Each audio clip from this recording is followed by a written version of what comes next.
Hi friends, வணக்கம். Welcome to Srinivasan சமையல். இன்னைக்கு ஸ்ரீனிவாசன் சமையல்ல ரொம்ப சுவையான, ரொம்ப எளிமையான ஒரு கீரை கூட்டு நம்ம பார்க்க போறோம். அதுதான் மாயன் கீரை பருப்பு கிரேவி. எப்படி செய்யறதுன்னு பார்க்கலாம். இந்த கிரேவி பார்த்தீங்கன்னா சப்பாத்தி கூட சைட் டிஷ்ஷா வந்து சாப்பிட்றதுக்கு ரொம்ப டேஸ்டா இருக்கும். இப்போ இதுக்காக நான் மாயன் கீரை அப்படிங்கிற ஒரு கீரை வகையை நான் பயன்படுத்தி இருக்கிறேன். இப்போ இந்த கீரையை பற்றி நான் உங்ககிட்ட கொஞ்சம் ஷேர் பண்ணிக்கலாம்னு நினைக்கிறேன். இந்த கீரை வந்து மெக்சிகோவில் இருக்கிற ஒரு பழங்குடி மக்கள் வந்து தங்களுடைய உணவுக்காக இந்த கீரையை பயன்படுத்துறாங்க அப்படின்னு சொல்றாங்க. இந்த கீரையில வந்து நிறைய மருத்துவ குணங்கள் இருக்குது.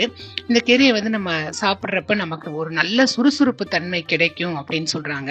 அதே மாதிரி இதுல வந்து கால்சியம், இரும்பு சத்து, விட்டமின் சி இதெல்லாம் வந்து ரொம்ப இருக்குது.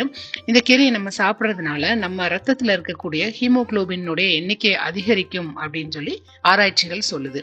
இது எல்லாத்துக்கும் மேல வந்து இந்த கீரை வந்து ரொம்ப ருசியா இருக்கும். அதனால இந்த கீரையை வந்து கடையலாம், பொரிக்கலாம், கூட்டு, குழம்பு இப்படி எந்த விதமான ரெசிபியும் இந்த கீரையில பண்ண முடியும். டேஸ்ட் வந்து ரொம்ப நல்லா இருக்கும். இந்த கீரையை வந்து சாதாரண ஒரு கொம்பு வந்து உடைச்சு வச்சாலும் முருங்கை மரம் மாதிரி அப்படி நல்லா தழைச்சு வந்துருங்க. இதை நாங்க மஸ்கட்ல இருக்கிறப்ப ஒரு கொம்பு எடுத்துட்டு போய் நட்டி வச்சிருந்தோம். அங்கேயும் நல்லா வந்திருந்துச்சு. வாங்க மாயன் கீரை பருப்பு கிரேவி எப்படி செய்யறதுன்னு பார்க்கலாம். அதுக்கு ஒரு குக்கர்ல 1 டேபிள் ஸ்பூன் அளவுக்கு நல்லெண்ணெய் சேர்த்துக்கோங்க. நல்லெண்ணெய் சேர்க்கறதுனால சுவையா இருக்கும் இந்த குழம்பு.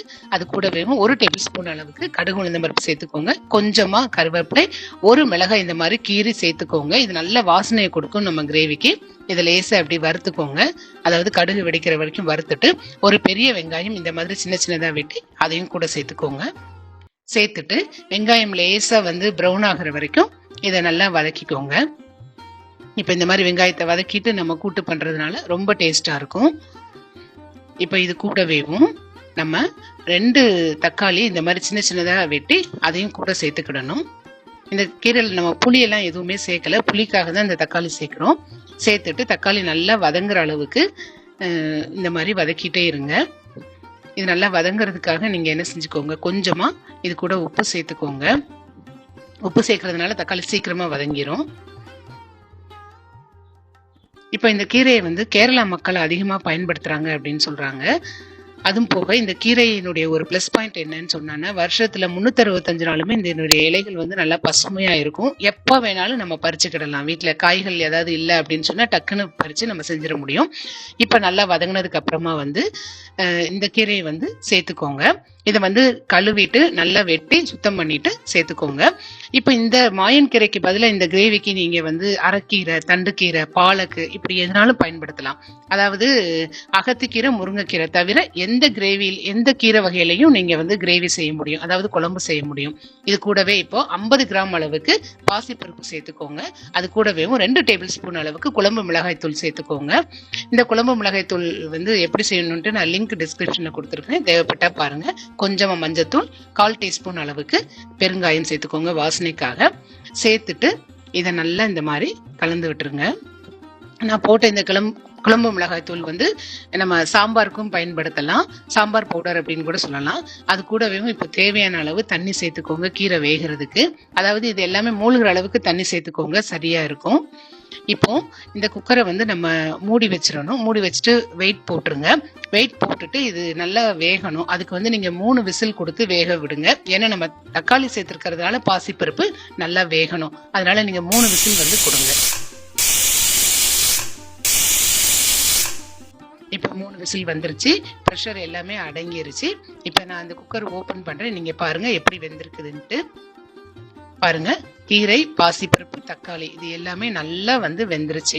இந்த மாதிரி ஒரு குழிக்கரண்டி எடுத்துக்கோங்க, இல்லாட்டி மத்து ஏதாவது எடுத்துக்கோங்க. எடுத்துட்டு இதை வச்சு நல்லா நம்ம இப்போ மசிச்சு விட்டுருங்க. ஏற்கனவே நல்லா வெந்துருச்சு, எல்லாமே நல்லா பைண்ட் ஆகி வரணும். அதனால கைகளால இந்த மாதிரி நல்லா வந்து மசிச்சிருங்க.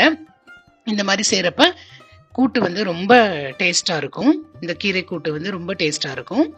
நல்லா இப்போ மசிச்சாச்சு.